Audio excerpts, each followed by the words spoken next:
OBD de trouble code description technique dysfonctionnement du capteur, interrupteur de position du papillon des gaz TPS. B. Qu'est-ce que cela signifie? Ce code de diagnostic DTC est un code générique de groupe motopropulseur, ce qui signifie qu'il s'applique aux véhicules équipés d'OBDII. Bien que génériques, les étapes de réparation spécifiques peuvent varier selon la marque, le modèle. Le TPS Throttle Position Sensor est un potentiomètre qui est monté sur le corps de papillon. Il détecte l'angle de la lame des gaz. Au fur et à mesure que la lame des gaz se déplace, le TPS envoie un signal au PCM Powertrain Control Module.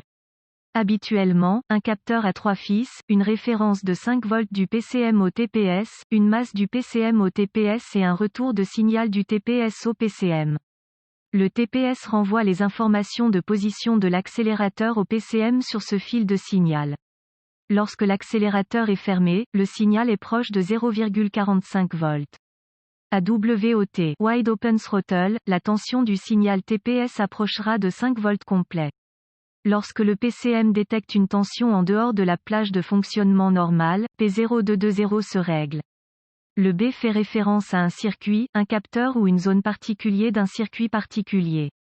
Remarque, le PCM sait que tout changement important de la position du papillon signifie un changement de réponse correspondante de la pression d'admission MAP. Sur certains modèles, le PCM surveillera le fonctionnement MAP et TPS pour comparaison.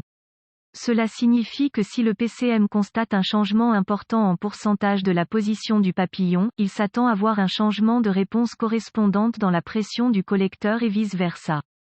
S'il ne voit pas ce changement comparatif, P0220 peut être défini. Cela ne s'applique pas à tous les modèles. Symptômes. Les symptômes potentiels incluent, éclairage 1000, indicateur de dysfonctionnement, mauvais fonctionnement au ralenti ou à la vitesse de la route, mauvaise qualité de ralenti, peut-être pas au ralenti, peut-être ne démarre pas et cale-t-il? Faisceau provoquant des frottements, mauvais TPS, mauvais PCM. Solution possible si vous avez accès à un outil d'analyse, avec KOEO, clé sur moteur éteint, respectez la tension TPS. Avec l'accélérateur fermé, la tension doit être d'environ 0,45 volts. Il devrait progressivement balayer vers le haut jusqu'à environ 4,5 à 5 volts à mesure que vous appuyez sur l'accélérateur. Parfois, seul un oscilloscope peut capturer un problème intermittent dans la tension du signal TPS.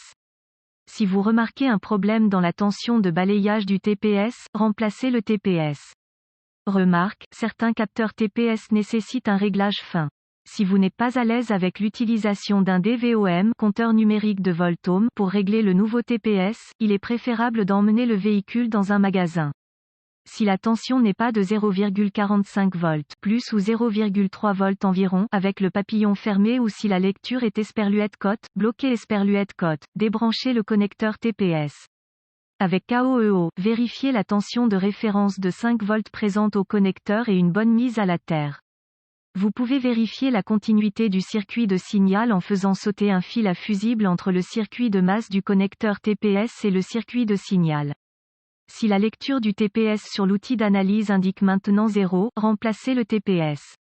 Cependant, si cela ne change pas la lecture à 0, vérifiez s'il y a une ouverture ou un court-circuit sur le fil de signal et si aucun n'est trouvé, suspectez un mauvais PCM.